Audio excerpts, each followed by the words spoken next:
ఓం నమో భగవతే వాసుదేవాయ నమః. జై శ్రీమన్నారాయణ.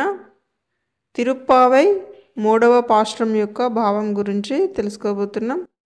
అంతకంటే ముందుగా అయితే మన ఛానల్ని ఎవరైనా మొదటిసారి చూస్తున్నట్లయితే ప్లీజ్ లైక్ చేయండి, షేర్ చేయండి, సబ్స్క్రైబ్ చేసుకోండి.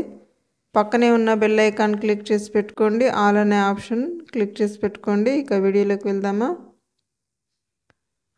ఈ వ్రతానికి ప్రధాన ఫలము శ్రీకృష్ణ సంశ్లేషమే అయినా దీనిని చేయటానికి అనుమతించిన వారికి కూడా ఫలితం కలుగుతుంది. బలి చక్రవర్తి నుంచి 3 అడుగుల దానాన్ని పొందిన శ్రీకృష్ణ పరమాత్మ అత్యంత ఆనందాన్ని పొంది ఆకాశమంతా ఎత్తుకెదిగి 3 లోకాలను కొలిచాడు.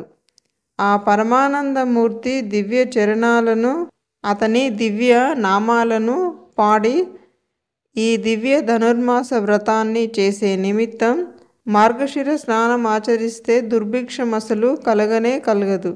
నెలకు 3 వర్గాలు కురుస్తాయి. పంటలన్నీ త్రివిక్రముని వలె ఆకాశమంతా ఎత్తుకెదిగి ఫలిస్తాయి. పంట చేల మధ్యనున్న నీటిలో పెరిగిన చేపలు త్రుళ్ళిపడుతూ ఆనంద సమృద్ధిని సూచిస్తాయి. ఆ నీటిలో విరిసిన కలువలను చేరిన భ్రమరాలు అందలి మకరంధ్రాన్ని గ్రోలి మత్తుగా నిద్రిస్తాయి. ఇవన్నీ సమృద్ధికి సంకేతాలే. ఇక పాలు పిదుక గోవుల పొదుగులను తాకగానే కలశాలు నిండినట్లు క్షీరదాలు అవిరళంగా నిరంతరంగా కురుస్తాయి. ఇలా తరగని మహదైశ్వర్యంతో లోకమంతా నిండిపోతుంది. కావున వ్రతాన్ని చేద్దాం రమ్మని సకులందరినీ పిలుస్తోంది గోదాదేవి. జై శ్రీమన్నారాయణ.